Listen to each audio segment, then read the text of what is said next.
Selamat siang, salam sejahtera dan berkat Tuhan untuk kita semua. Kepada yang terhormat Bapak Ibu dosen penguji uji kinerja pada PPG dalam Jabatan Pendidikan Agama Katolik tahun 2025.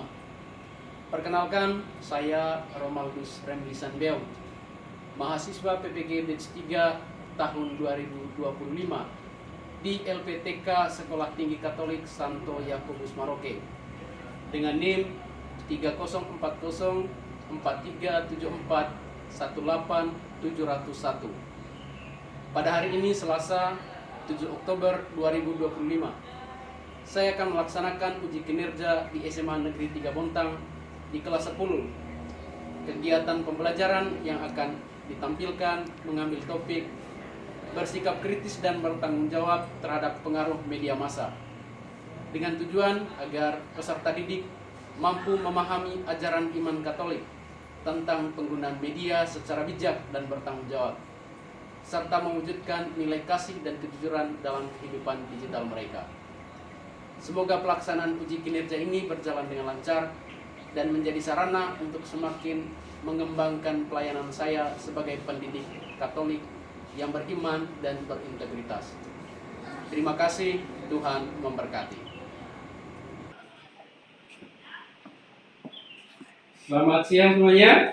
Siang, Pak. Bagaimana kabarnya hari ini? Yesus luar biasa. Yes. Sehat? Sehat. Siap untuk belajar? Siap. Sebelum kita memulai kegiatan pembelajaran kita awali dengan doa. Untuk itu saya minta kesediaan Anda untuk pimpin kita dalam doa. Silakan. Oke, mari kita bersatu dalam doa dalam nama Bapa dan Putra dan Roh Kudus. Amin. Tuhan, terima kasih atas penyertaan-Mu pada siang hari ini, dan kami akan belajar agama Tuhan. Kiranya Engkau berkati diri kami dan diri kami.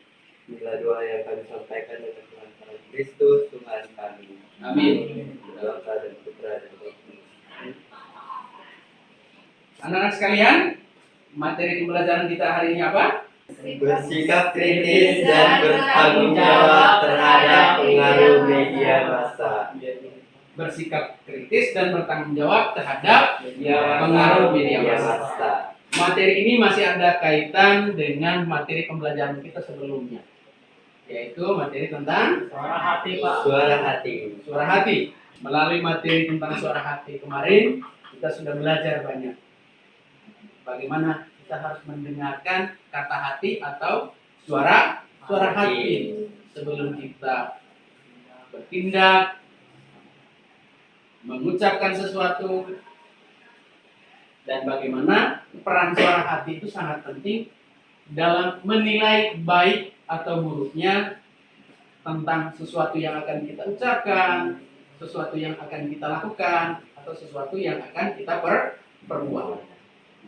Hari ini kita akan coba melihat bagaimana kita harus bersikap kritis dan punya sikap tanggung jawab terhadap pengaruh media massa sekarang ini. Apa tujuan dari kita mempelajari materi tentang bagaimana bersikap kritis ini? Yang pertama, melalui materi ini kita akan diajak untuk memahami bagaimana ajaran Gereja Katolik tentang sikap kritis dan bertanggung jawab itu terhadap pengaruh media massa. Sikap kritis yang seperti apa yang sesuai dengan ajaran Gereja Katolik. Lalu tujuan berikutnya, bagaimana kita menganalisis dampak atau pengaruh dari media massa itu. Tentu ketika kita berbicara tentang dampak, ada positif dan ada negatif. Lalu pada akhirnya nanti kita akan menunjukkan sikap kritis, berani untuk menyeleksi dan bertanggung jawab sesuai dengan nilai-nilai iman Katolik. Dan bagaimana sikap kita mensyukuri dengan menggunakan akal budi, mendengarkan suara hati dalam menggunakan media. Selanjutnya, saya akan mengajak anak sekalian untuk menyimak video pembelajaran berikut.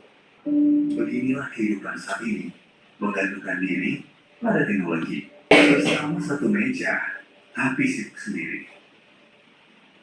berjalan beriringan, tapi tak saling memandang. Akankah terus begini?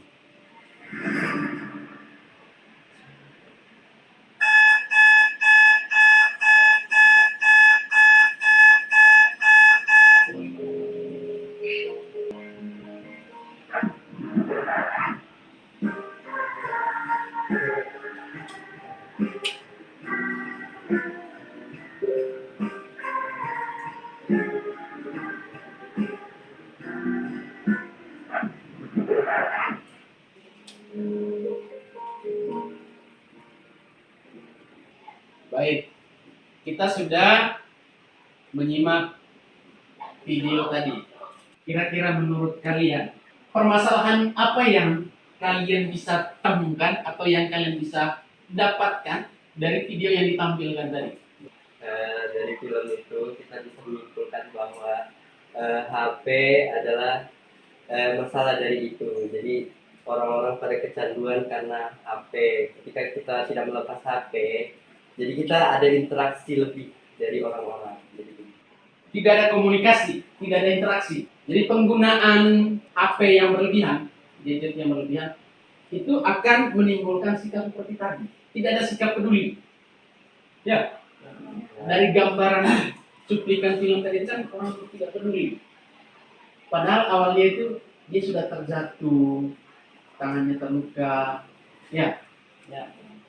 Tidak ada orang mempedulikan tentang situasi yang dialaminya, karena orang masing-masing sibuk dengan dunia sendiri. Lalu informasi apa saja yang bisa kalian tangkap selain dari pengaruh? Andreas, ada pendapat lain? kalau pendapat saya tangkap di situ HP adalah sebuah tantangan. Kenapa disebut tantangan? Karena seseorang ketika tidak memegang HP itu kayak dalam artian sudah candu. Jadi sebuah tantangan jika seseorang tidak memegang HP, dan kalau HP tidak dipegang kan lebih banyak kesan ke positifnya. Jadi lebih banyak berinteraksi tentang gadget gitu. Gadget itu kan memberikan informasi yang begitu banyak untuk kita, Ya, sumber informasi. Ketika itu digunakan secara bijak ya. dengan baik. Tetapi di samping itu juga akan menjadi masalah ketika kita salah menggunakannya. Dari tampilan penggalan video tadi itu, ya, kita dapat menemukan bahwa remaja itu sibuk dengan dunianya sendiri. Ada yang main game, ada yang selfie, berinteraksi dengan orang lain melalui apa? Handphone. Jadi tidak mau peduli apa yang terjadi dengan orang yang di sampingnya. Hal ini menyebabkan beberapa orang itu kita bisa temukan dari gambaran tadi itu sulit sekali itu jauh dari barang itu. Karena tidak candu. Menurut kalian, ketika permasalahan yang kalian hadapi seperti yang ditampilkan dalam penggalan film tadi, kira-kira siapa yang paling tepat dan sikap seperti apa yang bisa kalian tunjukkan untuk merespon permasalahan ini? Bagaimana sikap Pius, sikap kita semua dalam menanggapi dan menghadapi permasalahan seperti ini? Menggunakannya dalam hal-hal yang positif saja. Jadi penggunaannya itu dibatasi. Tunggu untuk hal-hal yang prioritas atau penting. Itu yang Fitra. Contohnya seperti apa misalnya? Seperti menggunakannya dalam mencari informasi dan dalam membantu untuk belajar. Dimanfaatkan atau digunakan untuk mencari pengetahuan tambahan atau informasi-informasi yang berkaitan dengan pendidikan. Andreas? Kalau itu dari kesadaran diri aja, cara penggunaannya, cara menggunakan HP-nya gimana, dari kesadaran diri. Karena ketika seseorang tidak ingat akan gadget, jadi mereka terbawanya ya ke arus negatif bukan ke positif. Jadi kesannya itu mereka masih ketergantungan, dan itu dari kesadaran diri sendiri. Mulai membangun kesadaran Ya, akan pentingnya memilih dan menentukan skala prioritas, begitu. ya. Siapa yang tahu apa itu media massa? Media massa adalah alat atau sarana komunikasi yang digunakan untuk menyebarluaskan informasi, berita secara serentak dalam waktu yang bersamaan secara luas. Jadi kita mendapatkan informasi dalam waktu yang bersamaan. Misalnya kita sekarang di sini, sama berita dengan mereka yang ada di luar dari kota Bontang misalnya. Ketika kita mengakses suatu berita yang sama dalam waktu yang bersama. Jadi kita sangat mudah sekali mendapatkan informasi berita melalui media massa. Dan menurut Kamus Besar Bahasa Indonesia, dalam Kamus Besar Bahasa Indonesia, media itu berasal Menurut KBBI atau Kamus Besar Bahasa Indonesia, media massa berarti alat atau sarana untuk menyampaikan pesan, pendapat, atau informasi kepada khalayak umum melalui surat kabar, majalah, radio, televisi, dan internet. ada berbagai bentuk atau macam media dalam menyebarluaskan informasi atau berita. Ada televisi, radio, surat kabar, apalagi yang sering kalian akses itu apa? Handphone. Iya, melalui handphone kan? Ya, Jadi bisa melalui TikTok, WhatsApp, Telegram, Twitter, Instagram.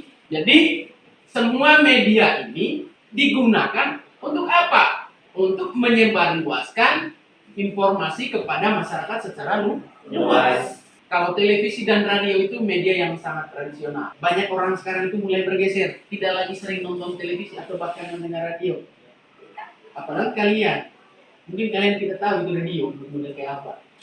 Jadi semuanya itu dapat kita akses melalui jaringan internet.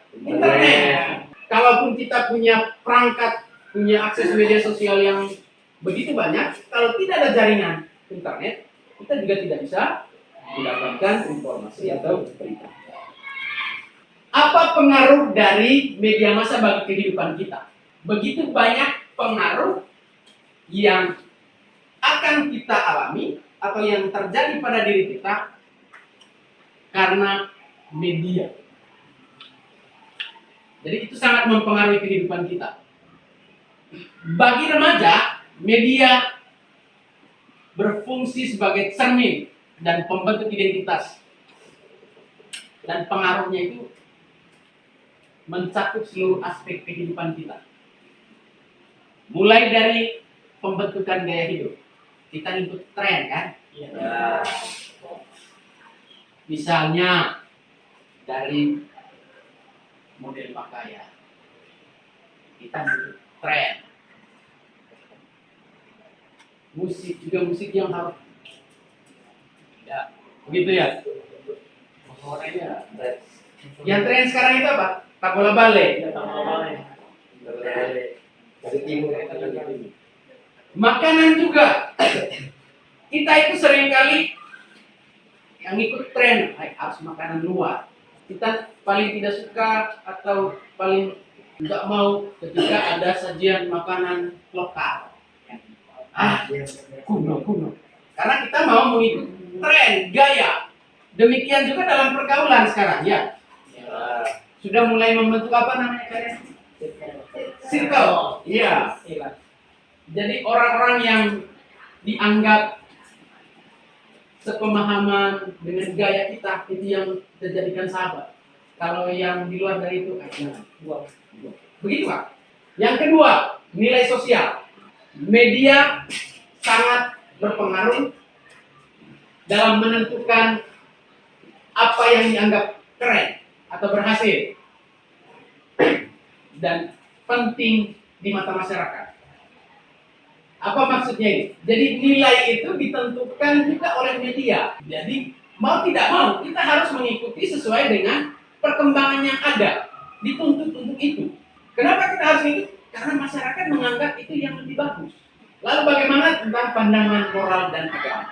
Jadi dalam pandangan moral dan agama, paparan konten, berita, informasi yang kita terima dapat menantang atau bahkan membuat iman kita goyah.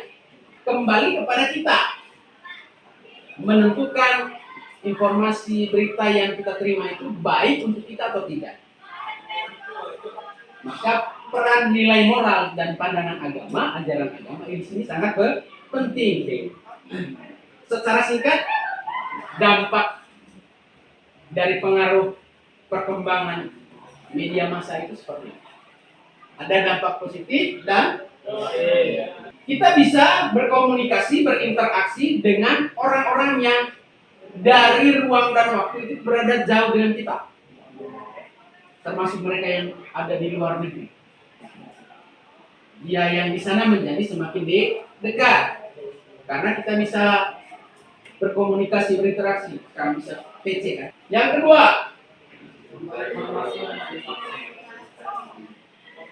melalui media kita bisa mendapatkan berbagai macam informasi, baik melalui televisi, radio, kalau kita lihat. Sekarang yang tren apa? YouTube, web, apalagi Telegram, Instagram, TikTok. Ya. Itu informasi. Edukasi juga bisa melalui pembelajaran aplikasi yang mendukung kegiatan pembelajaran. Yang ketiga, meningkatkan kesadaran berita informasi yang kita dapatkan dari media secara tidak langsung meningkatkan kepekaan, ada simpati, empati terhadap situasi yang terjadi sekarang. Kesadaran sosial. Misalnya, hari ini kita dapat berita tentang musibah banjir misalnya di satu tempat. Ada rasa sifat empati. Maka kita tergerak, terdorong untuk melakukan aksi bela rasa. Oke, selanjutnya kita akan coba membaca sebuah artikel tentang bagaimana remaja itu menjadi pribadi yang rentan dengan berita-berita hoax. Yang lain bisa mengaksesnya melalui link yang ada di sini. Itu dikerjakan. Ada pertanyaan berkaitan dengan artikel itu, silakan ditulis di LKPD yang dibagikan.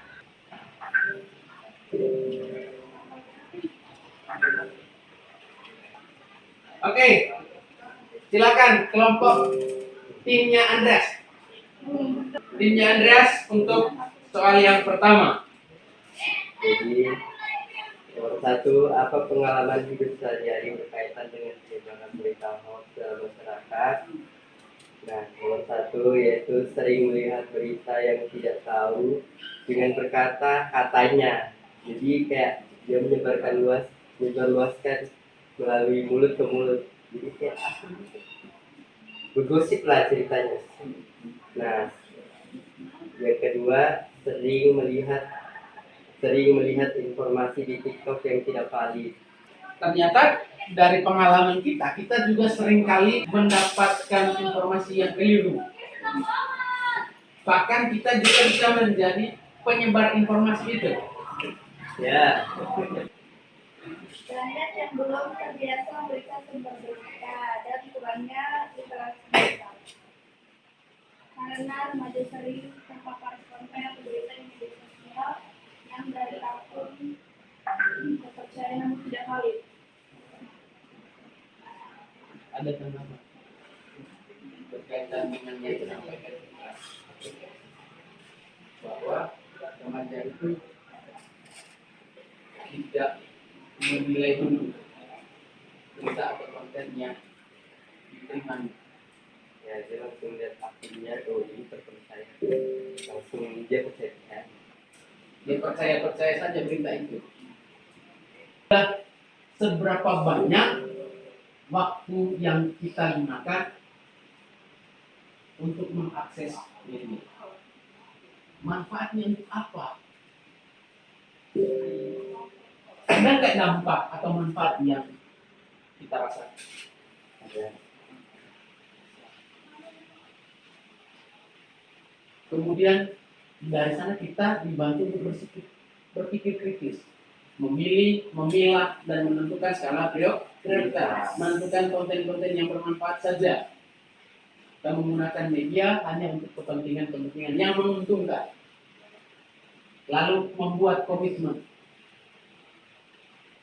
untuk selalu mengambil hal-hal yang positif dan berusaha untuk menjauhkan konten-konten yang negatif. Dan terus mengevaluasi diri, apakah saya sudah menjadi pribadi yang bijak dalam menggunakan media.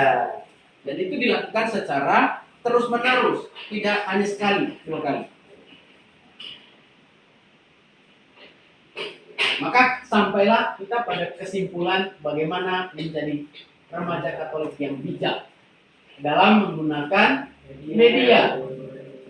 Jangan sampai kita menjadi pribadi yang diperalat oleh media. Kita tahu, kita sadar bahwa media itu alat yang sangat kuat pengaruhnya. Tetapi tidak berarti media itu yang menguasai kita. Jadi jangan sampai media yang menguasai kita. Jadi kita yang harus mengambil alih, mengontrol media itu. Jadi jangan sampai kita yang terpengaruh dikuasai oleh media. Karena itu iman menjadi sangat penting sebagai kompas Arah. sebagai remaja Katolik. Kita menjadikan iman Katolik itu sebagai pedoman kompas moral dalam memilih, menyikap, dan merespon informasi berita yang kita. Jadi kita selalu menilainya dalam kacamata iman. Yang kedua, mari kita memperkuat iman dan moral sehingga tidak mudah goyah, tidak mudah terpengaruh, tidak mudah terprovokasi dengan tren gaya hidup sekarang, termasuk ideologi-ideologi yang disebarluaskan melalui media. Yang ketiga, kita berani menciptakan perbedaan.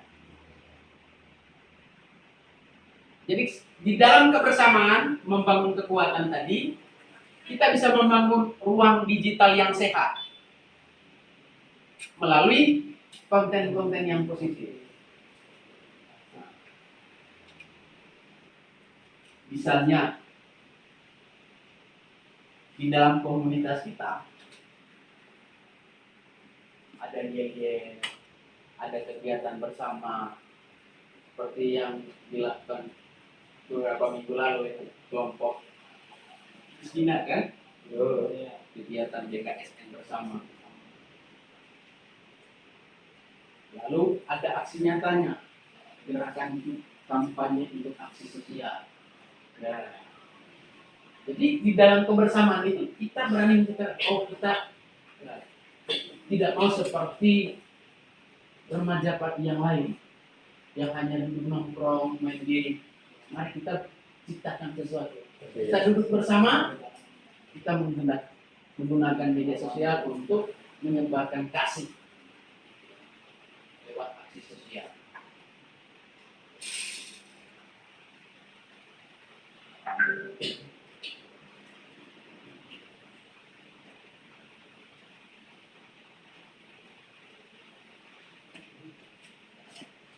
Cantik kan? Ya.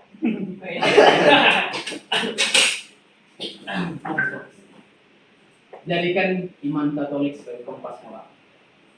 Ya. Baik. Dari diskusi kita berkaitan dengan materi tentang bagaimana kita bersikap kritis dan bertanggung jawab terhadap pengaruh media massa, dapat kita simpulkan bahwa kita itu masih perlu belajar banyak tentang dampak apa saja yang timbul dari media.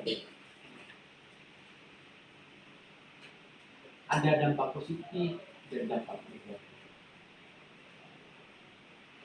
Melalui pembelajaran ini tadi, mari kita ngambil yang positifnya dan berusaha membuat refleksi diri. Sudah bijakkah saya dalam menggunakan media? Dan bagaimana saya berusaha untuk membangun komunikasi, interaksi dengan Tuhan untuk bisa menentukan pilihan yang bijak terhadap media yang digunakan. Ada pertanyaan, Pius?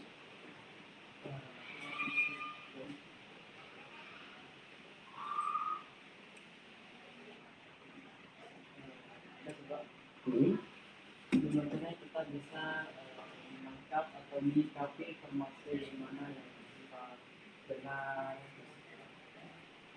nyata untuk dengan media sosial nanti. Andreas? Kira-kira pertanyaan Pius tadi, kira-kira bagaimana cara kita untuk bisa memilah, menentukan, membedakan berita ini hoax dan berpengaruh buruk atau tidak bagi kita? Cara memilah. Cara kita, sikap kita, sebaiknya seperti apa ketika kita mendapatkan informasi? Sebenarnya itu tidak gampang tertipu lah. Sehingga kita tidak mudah terpengaruh berita-berita hoax tadi. Oke. Cara kita untuk memilah mana berita hoax dan juga mana berita yang benar itu kita lihat dulu. Kita juga memiliki verifikasi lah, atau ya pokoknya sih ya, verifikasi, lihat dulu beritanya hoax apa enggak, terpercaya atau enggak beritanya. Seperti tadi kan, Ya, angkanya bahwa kita memverifikasi dulu, mencari tahu dulu kebenarannya, sumbernya dari mana, apakah sumber itu dapat dipercaya atau tidak, sumber itu sumber yang kredibel kan, orang bilang, yang bisa mempertanggungjawabkan informasi atau berita yang disebarluaskan.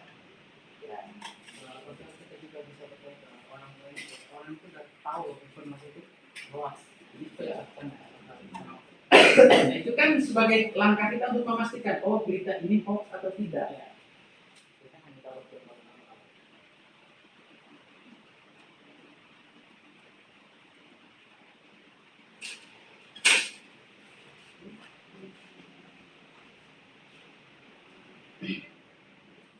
Nanti tugas refleksinya dari LKPD itu akan dikumpulkan di pertemuan selanjutnya ya. Baik, Pak. Baik, Pak. Lembar refleksinya itu ditulis, dijawab, dikerjakan, nanti akan dikumpulkan. oke Pak.